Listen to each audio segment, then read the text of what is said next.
Far in the eastern Himalayas, beyond towering snow peaks and hidden valleys, lies a small kingdom called Bhutan, a country landlocked between two giants, India to the south and China to the north, yet fiercely independent in its spirit. For centuries, Bhutan was sealed off from the outside world, choosing isolation to protect its culture and peace.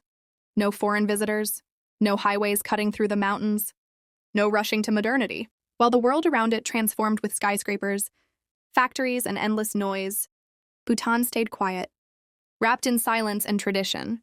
Even today, when you first step into Bhutan, it feels like stepping back in time. Prayer flags flutter in the mountain wind. Dzongs, fortress monasteries, rise above valleys, and villagers in traditional dress walk through terraced fields. This is not just a place on a map. It is a living reminder that another way of life is still possible. In the 1970s, the fourth king of Bhutan, King Jigme Singay Wangchuck, made a bold declaration. Gross national happiness is more important than gross domestic product. While the rest of the world measured success with money and economic growth, Bhutan chose a different path, measuring the well-being of its people and harmony with nature. Gross national happiness, or GNH, is built on four pillars: good governance, sustainable development, cultural preservation, and environmental conservation. It is not just a slogan, it is a way of life. Schools teach values alongside knowledge. Farmers cultivate the land without destroying forests.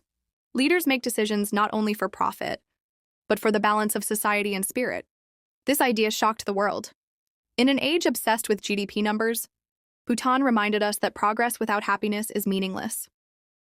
Today, the concept of GNH is studied by scholars, admired by environmentalists, and even discussed at the United Nations. For Bhutan, happiness is not a luxury. It is national policy. At the heart of Bhutan's identity lies its deep Buddhist faith.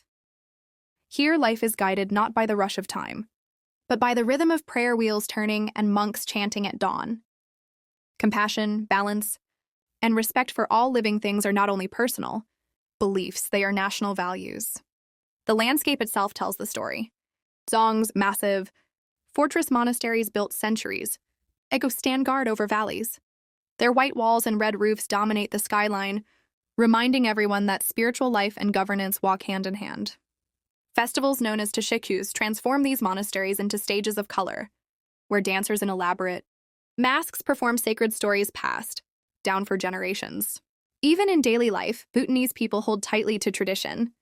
Men wear the go, a knee-length robe tied with a belt. Women wear the kira, a graceful ankle-length dress.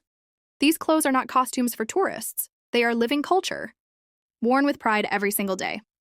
To the outside world, Bhutan may seem old-fashioned, but to the Bhutanese, this deep connection to faith and culture is what gives life its meaning. Perhaps the most extraordinary choice Bhutan ever made was to put nature above profit. In its constitution, the country declared that at least 60% of the land must remain covered in forest forever. This law makes Bhutan one of the only carbon-negative nations on Earth. Its forests absorb more carbon than the entire country produces. Travel through Bhutan and you'll see why. Endless green valleys stretch into misty horizons. Rivers rush down from Himalayan glaciers, and rare animals like the takin, Bhutan's national beast, wander through protected sanctuaries. National parks are not just isolated reserves. They are connected by ecological corridors, allowing wildlife to roam freely from one mountain range to another. While much of the world destroys forests for factories and highways, Bhutan takes pride in keeping its air clean and its rivers pure. For the Bhutanese, protecting the land is not an option. It is a duty, rooted in both culture and faith. They see the mountains as guardians, the rivers as life-givers, and the forests as sacred. This small kingdom reminds us that prosperity is not measured by the number of skyscrapers, but by the purity of the air we breathe and the health of the earth we inherit. But happiness does not mean perfection. Even in Bhutan, challenges rise like shadows across the mountains. In the capital city of Thimphu, young people dream of modern lives, smartphones, global fashion, and opportunities beyond their valleys.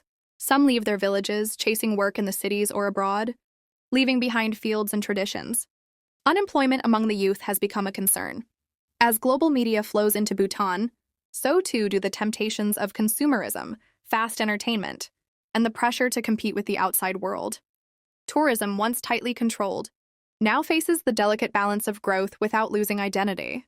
The government follows a principle of high value, low volume, welcoming fewer tourists but encouraging them to respect Bhutanese culture and environment. Even technology brings contradiction. Internet and social media connect Bhutan to the world but also challenge its traditions and values. How do you preserve culture in an age where trends change every second? Bhutan walks a narrow path embracing modernity while holding tightly to its ancient roots. It is a dance between past and future, a delicate balance that few nations dare attempt. Amid challenges, the daily joys of Bhutanese life remain simple yet profound. Archery is not just a sport, it is the national passion. Across villages and towns, men and women gather on grassy fields, arrows whistling through the air while friends cheer and sing. It is a game of skill, but also of community, laughter, and pride. Meals are another celebration. The heart of Bhutanese cuisine is amadachi, a fiery stew of chili peppers and cheese, eaten with rice. Families gather around wooden tables, sharing food and stories by the warmth of a hearth. In Bhutan, even the simplest meal is flavored with togetherness. Evenings slow down as the sun sinks behind the mountains. Villagers light butter lamps in temples, casting golden glows across ancient statues. Children play outside until the stars cover the sky. The rhythm of life is unhurried, grounded, and deeply human.